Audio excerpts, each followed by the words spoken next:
দাদা, নতুন বিয়ে করেছি, একটা ভালো দেখে সেট দেখাও দেখিনি, যেমন একবারে বউ খুশি হয়ে যায়। কি দাদা, নতুন বিয়ে করেছো?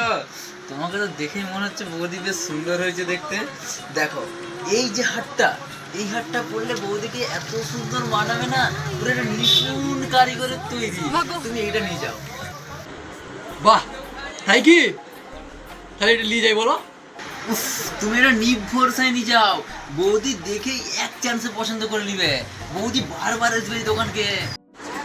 তাহলে বলো দাম কত? দূর, তুমি এত সুন্দর একটা বৌদি পেয়েছো, তুমি দাম জিজ্ঞাসা করছো? আর লাও দেখিনি, লাও। তুমি 250 টাকা দাম আছে, 240 টাকা দিয়ে নিয়ে যাবে। তুমি তো মানুষকে ভালোই পলকিয়ে মাল বিক্রি করতে পারো।